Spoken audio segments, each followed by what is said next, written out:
a WikiVidi documentaries production. Don't forget to like and subscribe. Enjoy. Kid Rock. Robert James Ritchie, known professionally as Kid Rock, is an American singer-songwriter, rapper, musician, record producer, activist and actor. In a career spanning over 20 years, Kid Rock's music has encompassed rock, hip-hop and country. A self-taught multi-instrumentalist who can play every instrument in his backing band, Twisted Brown Trucker, Kid Rock has overseen his own production on 9 of his 11 studio albums. Kid Rock started his professional music career as a self-taught rapper and DJ, releasing his debut album Grits Sandwiches for Breakfast in 1990 on the major record label Jive. His subsequent independent release is the Polyfuze method, and early Mornin Stoned Pimp saw him developing a more distinctive style which was fully realized on his 1998 album Devil Without a Cause. This and his subsequent album Cocky were noted for blending elements of hip-hop, country and heavy metal. His song, Cowboy, has been credited as being instrumental in the development of country rap.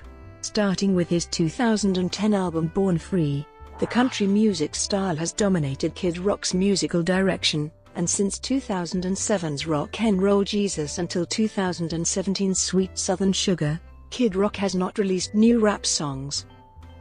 Early life. Kid Rock was born Robert James Ritchie on January 17, 1971, in Romeo, Michigan, to father William Ritchie, owner of multiple car dealerships, and mother Susan Ritchie. Ritchie's father owned a 6-acre estate where Ritchie grew up, regularly helping his family pick apples and caring for their horses. In the 1980s, Ritchie became interested in hip-hop, began to breakdance and taught himself how to rap and DJ, and participated in local talent shows in Detroit. A self-taught musician, Ritchie is reported to play every instrument in his backing band, according to CBS.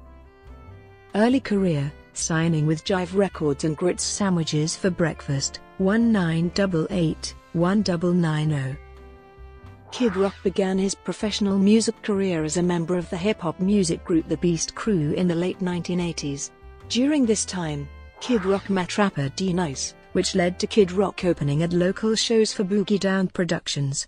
During this time, Kid Rock began his professional association with producer Mikey Clark, who was initially skeptical of the idea of a white rapper, but was impressed by Kid Rock's performance.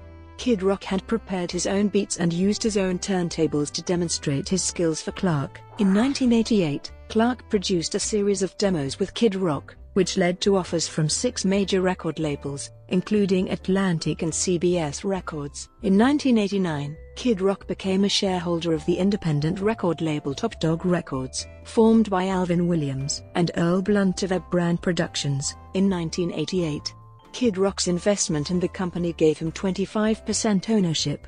With the help of D-Nice, Kid Rock signed with Jive Records at the age of 17, releasing his debut studio album, Grits Sandwiches for Breakfast in 1990. According to Kid Rock, the contract with Jive resulted in animosity from fellow rapper Vanilla Ice, who Kid Rock claimed felt that he should have been signed with Jive instead of Kid Rock. The album made Kid Rock one of the 2 biggest rap stars in Detroit in 1990, along with local independent rapper Risham. To promote the album, Kid Rock toured nationally with Ice Cube, D-Nice, Yo-Yos, and Too Short. Detroit artist Champtown served as Kid Rock's DJ on this tour. During in-store promotions for the album, Kid Rock met and developed a friendship with local rapper Eminem, who frequently challenged Kid Rock to rap battles. Ultimately, unfavorable comparisons to Vanilla Ice led to Jive dropping Kid Rock, according to Mikey Clark. Signing with Continuum Records and the Polyfuze method, 1992-1995. In 1992, Kid Rock signed with local independent record label Continuum.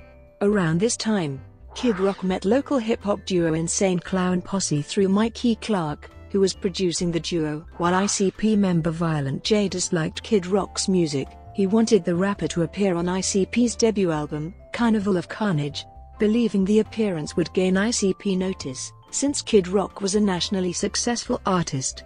Noting that local rapper Isham was paid $500 to appear on ICP's album, Violent J claims that Kid Rock demanded $600 to record his guest appearance, alleging that Isham and Kid Rock had a feud over who was the bigger rapper. Kid Rock showed up to record the song, Is That You? Intoxicated, but re-recorded his vocals and record scratching the following day. In 1993, Kid Rock recorded his second studio album, The Polyfuze Method, with producer Mikey Clark, who worked with Kid Rock to help give the album more of the rock-oriented sound than his debut. Kid Rock also began releasing his bootleg cassette series to keep local interest in his music.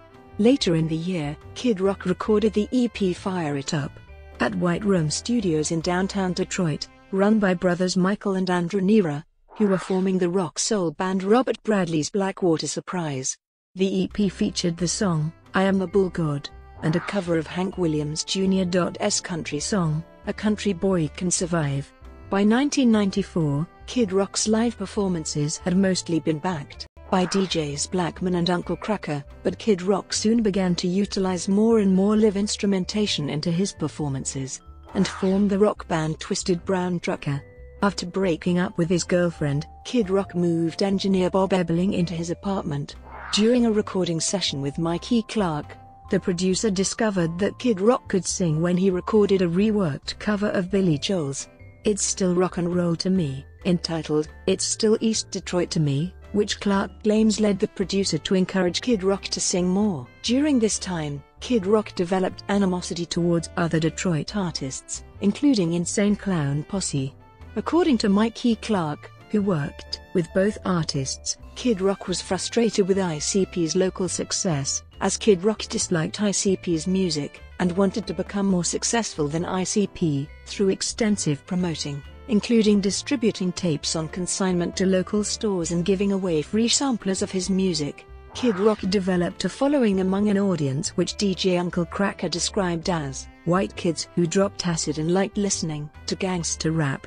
This following included local rapper Josie, who had been attending Kid Rock concerts as a fan, but upon meeting Kid Rock, was invited to perform on stage as Kid Rock's hype man. Early Mornin Stoned Pimp and Local Breakthrough, 1996. Kid Rock's stage presence became honed with the addition of a light show, pyrotechnics, dancers and a light-up backdrop bearing the name Kid Rock, and 1996 saw the release of his most rock-oriented album to date, Early Mornin Stoned Pimp. The album's title came from Bob Ebling, who told a sleepless, alcoholic, drug-using Kid Rock, "Dude, you are the early morning, stoned pimp." According to Kid Rock, who distributing the album himself, Early Mornin Stoned Pimp sold 14,000 copies. Kid Rock developed his stage persona, performing dressed in 1970s pimp clothing with a real, possibly loaded, gun down the front of his pants. Though Kid Rock had become known for frequent partying and using drugs and alcohol, he was predominantly focused on increasing his success and fame, placing himself as a businessman first. The result of this drive led to increased success locally, signing with Atlantic Records, Devil Without a Cause, and national success, 1997, 1998. Kid Rock's attorney, Tommy Valentino, increased his stature by helping him get articles written about Kid Rock and Twisted Brown Trucker in major publications, including the Beastie Boys' Grand Roll magazine. But though his management tried to interest local record labels in his music, they told his management team that they were not interested in signing a white rapper, to which Valentino told them, "He's not a white rapper. He's a rock star and everything in between." In 1997, Jason Flom, head of Lava Records, attended one of Kid Rock's performances, and met with Kid Rock, who later gave him a demo containing the songs, "Somebody's Got to Feel This," and "I Got One For Ya," which led to Kid Rock signing with Atlantic Records. As part of his recording deal, Kid Rock received $150,000 from the label. By this time, Kid Rock had fully developed his stage persona and musical style and wanted to make a redneck, shit-kicking rock and roll rap album, resulting in his fourth studio album, Devil Without a Cause, recorded at the White Room in Detroit and mixed at the Mix Room in Los Angeles. Through extensive promoting, including appearances on MTV and performing at Woodstock 1999, Devil Without a Cause sold 14 million copies. The album's success spurred by Kid Rock's breakthrough hit single, Bo Eat Dabba. In 2000, Kid Rock was nominated for a Grammy Award for Best New Artist, despite having been active in the music industry for over 10 years. Kid Rock's success, however, was marked by tragedy. With the death of friend and collaborator Josie, continued success and shift away from hip-hop, 2001-2008. In April 2001, Kid Rock made his acting debut in the comedy film Joe Dirt, starring David Spade. August also saw Kid Rock making his voice acting debut in the live-action/animated film Osmosis Jones, voicing a white blood cell. Kid Rock and Josie had also recorded the song, Cool Daddy Cool, for the film's soundtrack album before Josie's death. In November, Kid Rock released his fifth studio album, Cocky. The album became a hit, spurred by the crossover success of the single, Picture, a country ballad featuring Sheryl Crow, which introduced Kid Rock to a wider audience and was ultimately the most successful single on the album. In support of the album, Kid Rock performed on the American Badass Tour in 2001, supported by country singer David Allan Coe as an opening act. Coe's participation was criticized by journalist Neil Strauss, noting Kid Rock's hip-hop background. Strauss alleged that Coe's songs were racist, and suggested that Coe's participation conflicted with Kid Rock's musical lineage. The same year, Kid Rock began displaying the Confederate flag during his live performances. In a 2002 interview with the Detroit Free Press, Kid Rock defended his use of the flag, saying that it was a symbol of Southern rock and rebellion. During this period, Uncle Kracker began his solo career. In 2001, Kid Rock filed a lawsuit to gain full control over the Top Dog record label, resulting in his receiving full ownership of the label in 2003. In 2002, Kid Rock covered ZZ Top's Legs to serve as WWE diva Stacy Keibler's theme song. It also appeared on the album WWF Forcible Entry. The same year, Kid Rock performed alongside Chuck D and Grandmaster Flash in tribute to slain DJ Jam Master Jay. 2003 saw the release of Kid Rock's self-titled sixth album, which shifted his music further away from hip-hop. The lead single was a cover of Bad Company's Feel Like Makin' Love. The same year, Kid Rock contributed to the tribute album I've Always Been Crazy, a tribute to Waylon Jennings, honoring the late country singer by covering the song, Lookin' Back, Texas, in collaboration with country singer Kenny Chesney. In 2004, he performed at the Super Bowl, in a controversial appearance that spurred criticism from veterans of foreign wars and Senator Al Miller for wearing the American flag, with one slit in the middle, as a poncho. Kid Rock was accused of desecrating the flag. In September 2005, Kid Rock filled in for Johnny Van Zant, the lead singer of Lynyrd Skynyrd, on the band's hit, Sweet Home Alabama, at the Hurricane Katrina benefit concert. In 2006, Kid Rock stopped displaying the Confederate flag at his concerts.